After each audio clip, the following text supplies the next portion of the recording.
Hello guys, welcome to my channel mister Naveen టాగీస్. చాలా రోజులకి మనం ఒక సినిమా గురించి ఒక మంచి రివ్యూ ఇవ్వబోతున్నాం. ఒక మంచి సినిమా చూసిన ఫీల్ వస్తుంది. పెద్ది మూవీ ప్రీమియర్స్ పడ్డగానే యాక్చువల్లీ నేను ప్రీమియర్స్కి చాలా తక్కువ వెళ్తాను అనమాట. పెద్ది మూవీకి అనుకోకుండా కుదరడం నాకు ప్రీమియర్స్కి వెళ్ళడం జరిగింది. నైట్ 8:30కి షో పడితే, సారీ 8:30 కంటే 9కి స్టార్ట్ అయింది మా ఊర్లో. బట్ సినిమా మాత్రం ఎక్స్పెక్ట్ చేసిన స్థాయికి రీచ్ అయిందా లేదా, ఎవ్రీథింగ్ మనం డీటెయిల్గా మాట్లాడుకుందాం. సినిమా అందరూ ఆల్మోస్ట్ ఇప్పుడు చూసి ఉంటారు. కంప్లీట్ పాజిటివ్ టాక్ ఉంది. ఎక్కడ చూసిన కూడా సినిమా గురించి ఎక్కడ కూడా నెగిటివ్ అనేది కనబడట్లేదు.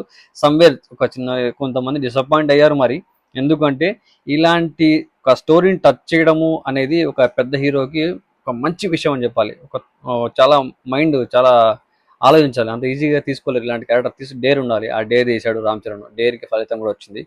బుచ్చిబాబు తన స్టైల్ మార్క్ సినిమాను ఒక పెద్ద హీరోతో తీస్తే ఎలా ఉంటుంది, నేను ఎలా తీయగలను, పెద్ద హీరోతో ఎలా హ్యాండిల్ చేయగలను అనే తను ప్రూవ్ చేసుకున్నాడు. పెద్ద హీరోస్తో ఇప్పటి నుంచి తన జర్నీ స్టార్ట్ అయిపోతుంది ఈ సినిమాతో. సో బుచ్చిబాబు దీనికి ముందు చేసిన సినిమా ఉప్పెన, మనకు తెలుసు ఆ సినిమాలో హీరోకి లాస్ట్కి ఒకటి ఉంది. సో అలాగే ఇందులో కూడా మనం ఏదో ఉంది అని చెప్పి మన ట్రైలర్ చూసినప్పుడే ఎక్స్పెక్ట్ చేసాం. చాలా మంది ముందు నుంచి కూడా అనుకుంటున్నారు ఏదో ఉంది ఏదో ఉంది అని. బట్ ఆ టైప్ అయితే ఉంది. అదే బుచ్చిబాబు మార్క్ అనమాట. So Sukumar writing style, Sukumar యొక్క స్క్రీన్ ప్లే ఆ టైప్ కొంచెం కనబడతాయి. ఎందుకంటే సుకుమార్ శిష్యుడు కాబట్టి బుచ్చిబాబు ఆబ్వియస్లీ సుకుమార్ నుంచి నేర్చుకున్నది ఖచ్చితంగా తను షో చేసుకుంటారు. షో అదే చూపించాలి కాబట్టి తన స్క్రీన్ ప్లే స్టైలు, ఆ రైటింగ్ కొంచెం అటు ఇటుగా కనపడుతుంది. కొంచెం ఆ స్టైల్ కనపడతా ఉంది. ఎందుకంటే శిష్యుడు కాబట్టి ఒప్పుకోవాలి. బుచ్చిబాబు తన సపరేట్ స్టైల్ ఎండింగ్ ఫినిషింగ్ అది మాత్రం ఎక్కడ కాంప్రమైజింగ్గా లేదు. రామ్ చరణ్ ఈ సినిమా ఒప్పుకోవడమే గొప్ప విషయం. అంటే ఈ సినిమాలో ఉండే క్యారెక్టర్స్ 3 ట్రాన్స్ఫర్మేషన్స్ ఉంటాయి. బుచ్చిబాబు అంట సారీ రామ్ చరణ్ క్యారెక్టర్లో మామూలుగా ఉండదు. పెద్ద క్యారెక్టర్లో అసలు నిజంగా ఆ 3 ట్రాన్స్ఫర్మేషన్లు కూడా బాడీ ట్రాన్స్ఫర్మేషన్తో సహా యాక్టింగ్ ట్రాన్స్ఫర్మేషన్, ఆ స్పోర్ట్స్ డ్రామా ట్రాన్స్ఫర్మేషన్. మనకు 3 స్పోర్ట్స్ డ్రామాస్ ఉన్నాయి ఆల్రెడీ తెలుసు. ఒకటి క్రికెట్, ఇంకొకటి కుస్తీ, ఇంకొకటి రన్నింగ్. సో మనకు తెలిస్తే మన సినిమా చూసినట్టయితే అవి ఎందుకు ఉన్నాయి, ఇన్ని 3 స్పోర్ట్స్లు ఎందుకు ఆడతాడు, ఎందుకు ఏ విధంగా ముందుకు వెళ్తాడు అని సినిమా వస్తే తెలుస్తుంది. దాన్ని లీక్ చేయాలనుకోవట్లే. కానీ ఈ సినిమాలో ఒక ఆత్మాభిమానం, ఆత్మగౌరవం గురించి, ఒక ఊరి గురించి పోరాటం జరుగుతుంది. ఆ పోరాటం అంటాడు సినిమాలో. మనకు డైలాగ్ ఉంది, నేను ఆడలేదు పోరాడిన అంటాడు. సో గేమ్లో మనకు సినిమా ట్రైలర్లో చూసినట్టయితే ఈ డైలాగ్ ఉంది. కాబట్టి రామ్ చరణ్ చేసిన ఈ క్యారెక్టర్, ఈ అటెంప్ట్ అయితే ఏదైతే ఉందో one of the best in career అని చెప్పాలి. అలాగే రంగస్థలంతో పోల్చుకుంటే మాత్రం ఆ టైప్ అయితే మళ్ళీ రాదు. రంగస్థలంతో పోల్చుకోవడానికి లేదు. రంగస్థలం వేరే అసలు. ఇది మాత్రం బాగుంది. కానీ రంగస్థలం అంత రేంజ్ అయితే నేనైతే కాదు, అదైతే ఒప్పుకోవాలి. అండ్ ఇందులో హీరోయిన్ క్యారెక్టర్ పెద్దగా అవసరం లేదు అనిపించింది నాకైతే. పెద్ద యూజ్ లేదు, అనవసరంగా పెట్టారేమో అనిపించింది. జస్ట్ కలరింగ్ కోసం పెట్టారు అంతే, అంతకంటే ఏం లేదు. సో స్టోరీకి సంబంధం లేని క్యారెక్టర్ హీరోయిన్ క్యారెక్టర్. నాకు కొంచెం డిసప్పాయింటింగ్. హీరోయిన్ క్యారెక్టర్ మాత్రం డిసప్పాయింటింగ్, అనవసరంగా ఊరికి ఇన్వాల్వ్ చేసినట్టు అనిపించింది. కానీ పెద్ద క్యారెక్టర్ కంప్లీట్గా స్టోరీ డ్రివెన్ ఉంటుంది. అలాంటి దాంట్లో తీసుకొచ్చి ఇలాంటివి పెట్టడం కొంచెం అనిపించలే. ఏమో ఏం చేస్తాం, కమర్షియల్ మూవీ కాబట్టి ఖచ్చితంగా హీరోయిన్ ఉండాలి. అలాగే ఒక సాంగ్స్ కూడా ఉండాలి కాబట్టి హీరోలో ఉండాలి. హీరోయిన్స్ సాంగ్స్ ఏం లేవు, అది బతికిచ్చారు నిజంగా చెప్పాలంటే.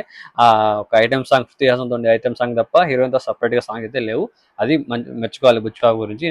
చాలా బాగా రాసుకున్నారు స్టోరీ అయితే మాత్రం. ఆ స్టోరీని కూడా ఎగ్జిక్యూట్ కూడా చాలా బాగా చేశారు. స్క్రీన్ ప్లే బాగుంది. ఆ మ్యూజిక్ రెహమాన్ కాదు. నేను ఫస్ట్ గేమ్స్ వచ్చినప్పుడు డిసప్పాయింట్ అయినా, కానీ సినిమాలో ఎక్కడ కూడా రిమార్క్స్ అయితే కనపడలేదు. మంచిగా కొట్టారు. మ్యూజిక్ మాత్రం ఎక్కడ ఎలా ఉండాలో అలా అద్భుతంగా బ్యాలెన్స్డ్గా ఉందని నాకైతే అనిపించింది అనమాట. 3 క్యారెక్టర్లలో జీవించేశాడయ్యా అసలు. నిజంగా చెప్పాలంటే 3 type of sports drama, 3 type of body language, 3 type of body transformations, ప్రతి ఒక్కటి బ్యాలెన్స్ చేసుకున్నాడు. హీరో ఆ క్యారెక్టర్ ఎలా అయితే ఉందో, ఆ క్యారెక్టర్ డ్రివెన్, ఆ స్టోరీ డ్రివెన్ ఎలా అయితే ఉందో దానికి తగినట్టుగా చేంజ్ ఓవర్స్ చేసుకొని సినిమా చేయడం అనేది గొప్ప విషయం. అలాగే ఈ క్యారెక్టర్ ఒప్పుకోవడం రామ్ చరణ్ కెరీర్లో చేసిన ఒక మంచి విషయం అని చెప్పాలి. ఒక మంచి క్యారెక్టర్. ఇట్లాంటి మళ్ళీ వస్తుందో తెలియదు. మళ్ళీ పుడతామేంటి ఇలాంటి క్యారెక్టర్లు చేయడానికి? మళ్ళీ పుడతామండి, పుట్టినప్పుడు ఉన్నప్పుడే చేసేయాలని, ఈ భూమి మీద ఉన్నప్పుడు చేసేయాలి. రామ్ చరణ్ సినిమా డైలాగ్ అనమాట. సో ఇలాంటి క్యారెక్టర్ మళ్ళీ చేస్తామేంటి, అలాంటి క్యారెక్టర్ అనమాట. మంచి క్యారెక్టర్. నాకైతే హ్యాపీగా అనిపించింది. ఎంజాయ్ చేసాం. కాకపోతే వావ్ అనే మూమెంట్స్ అనే దానికంటే సినిమా కంప్లీట్గా స్టోరీ డ్రివెన్ ఉంది కాబట్టి ఎంజాయ్ చేసి ఊ అని ఎగిరే అరిచేంత ఉండదు. కానీ బాగుంటుంది. Story telling, complete story telling. ఒక ఊరు, ఒక ఆత్మగౌరవం, ఒక ఏ గుర్తింపు లేని ఒక ఊరి గురించి పోరాటం అనమాట ఇది. జగపత్ బాబు క్యారెక్టర్ చాలా చాలా అద్భుతంగా ఉంటుంది. Story driven. అది కూడా ఎక్కువసేపు ఉండదు, కొద్దిసేపు ఉన్నా కూడా చాలా ఇంపాక్ట్ఫుల్ ఉంటుంది. అప్పన్న క్యారెక్టర్ అప్పలసూరి క్యారెక్టర్ చాలా చాలా అద్భుతంగా ఉంటుంది. జగత్ గారు చెప్పినట్టే. కానీ తన కెరీర్లో బెస్ట్ క్యారెక్టర్ ఇదే అవుతున్నారు, కానీ నాకు తెలిసి దీనికంటే కూడా అరవింద్ సమేతలో ఉన్న క్యారెక్టర్ బెస్ట్ క్యారెక్టర్ తన కెరీర్లో నాకైతే అనిపించింది. మరి ఏమో ఆయన చెప్పుకున్నారు, ఆయన చెప్పాలి. కానీ బట్ ఇంకో విషయం ఏంటి అంటే ఈ సినిమాలో హీరోయిన్ వేషం చెప్పేసిన పెద్దగా యూజ్ ఏం లేదు. ఆ సాంగ్ నాకు అది కూడా ఐటమ్ సాంగ్ కూడా సెలబ్రేషన్ సాంగ్ కాబట్టి దాంతో కూడా హీరోయిన్ ఎంటర్ అయింది, అంతకంటే ఇంకా ఏం లేదు. అలాగే ఆ 2 చికిరీ సాంగ్స్ ఇంకా ఎంట్రీ సాంగ్స్ ఏదో పెట్టాలి సాంగ్ ఎంట్రీ ఒకటి తర్వాత అని చెప్పేసి పెట్టారు. అవి కూడా బాగున్నాయి. మనకు సాంగ్స్ ఆల్రెడీ హిట్ అయిపోయినాయి, డ్యాన్స్ కావచ్చు, సాంగ్స్ కావచ్చు, వైరల్ అయిపోయినాయి. అది తెలుసు మనకు. జానీ మాస్టర్ కొరియోగ్రఫీ అద్భుతంగా ఉంటుంది.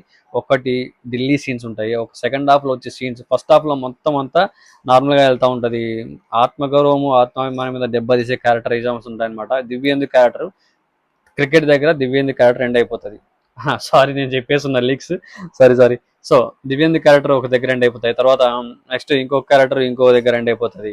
అంటే ఒక్కొక్క స్పోర్ట్ కి ఒక్కొక్క విలన్ ఉన్నాడు, కానీ స్టోరీ పరంగా చూసుకుంటే స్టోరీని విలన్ సినిమాలో చెప్పాలంటే ఈ క్యారెక్టర్స్ అన్ని కూడా స్టోరీ మీద వెళ్తా ఉంటాయి. కాబట్టి ఇందులో విలన్ క్యారెక్టర్ అనేది స్పెసిఫిక్ గా లేదు, ఓన్లీ స్టోరీనే తన విలన్ అనమాట. స్టోరీ వల్ల ఆ స్టోరీ తన లైఫ్ లో జరిగిన ఇన్సిడెంట్స్ వల్ల తను ఎదుర్కొన్న సిచ్యువేషన్స్ వల్ల ఎలా ఎలా తను ఓవర్కమ్ చేసుకుంటూ చేంజ్ చేసుకుంటూ తను మార్చుకుంటూ వెళ్ళిపోయి తను ఎదగాలి, తన సిచ్యువేషన్స్ నుంచి బయటికి రావాలి అనే ఏదైతే ఒక సంకల్పంతో వెళ్తాడో రామ్ చరణ్ క్యారెక్టర్, ఆ స్టోరీలో ఉన్న క్యారెక్టర్ పెద్ది, అలా క్యారెక్టర్ను ముందుకు తీసుకెళ్ళిపోవడం అనేది చాలా చాలా మామూలు విషయం కాదు. నాకైతే చాలా హ్యాపీ అనిపించింది రామ్ చరణ్ కెరీర్లో ఇలాంటి క్యారెక్టర్ ఒప్పుకున్నందుకు. మళ్ళీ అండ్ సినిమా ఓవరాల్గా బుచ్చిబాబు బాగా తీశాడు, రామ్ చరణ్ బాగా చేశాడు, అప్పలసూరి క్యారెక్టర్ బాగుంది, హీరోయిన్ క్యారెక్టర్ పెద్దగా అనిపించలేదు, శృతి హాసన్ సాంగ్ ఓకే బాగానే ఉంది.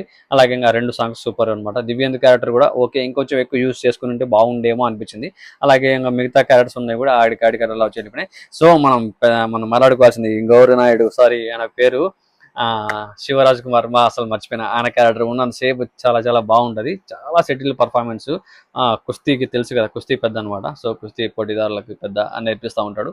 సో అదే క్యారెక్టర్ చాలా బ్యాలెన్స్డ్గా ఉంటుంది ఆ క్యారెక్టర్ కూడా. తర్వాత లాస్ట్కి ట్విస్ట్ ఉంటుంది, ఎమోషనల్ కోస్టల్ డ్రైవ్ ఉంటుంది. అసలు ఎమోషనల్ డ్రైవ్ ఆ లాస్ట్ మొత్తం సెకండ్ హాఫ్లో చాలా సేపు ఉంటుంది. లాస్ట్ వరకు కూడా మనం ఆ ఫీల్ని ఎంజాయ్ చేస్తాం, అంటే ఆ ఎమోషన్కి కనెక్ట్ అవుతాం మనం. రామ్ చరణ్ బాగా చేస్తాడు, ఆ క్యారెక్టర్ కూడా ఇన్వాల్వ్ అవుతారు మనం. ఆల్మోస్ట్ మన మైండ్ కూడా దాంతో ఇన్వాల్వ్ అవుతుంది. రెగ్యులర్గా మన లైఫ్లో జరుగుతున్న ఇన్సిడెంట్స్ ఉంటాయి, నెగిటివ్స్ అన్ని. సో మనం అది జరిగినప్పుడల్లా మనం దాన్ని ఓవర్కమ్ చేసేసి ఎలా వెళ్ళిపోతూ ఉంటాము. ఒక లైఫ్లో జరిగే ఇన్సిడెంట్స్ అనమాట, ఒక లైఫ్కి ఒక ఊరికి సంబంధించిన విషయం ఇది స్టోరీ. దానికోసం అనేది పోరాటం అనమాట ఇది. మొత్తం మీద అయితే రామ్ చరణ్ 3 క్యారెక్టర్లు అద్భుతంగా చేశాడు, బాగా చేశాడు. లాస్ట్కి ఏం జరుగుతుంది అనేది సినిమాలో మీకు ఆల్రెడీ చూసిన వాళ్ళకైతే తెలుసు, చూడని వాళ్ళకైతే సినిమా చూసి తెలుసుకోండి. అంతే, ఇది మ్యాటర్. సినిమా అయితే బాగుంది.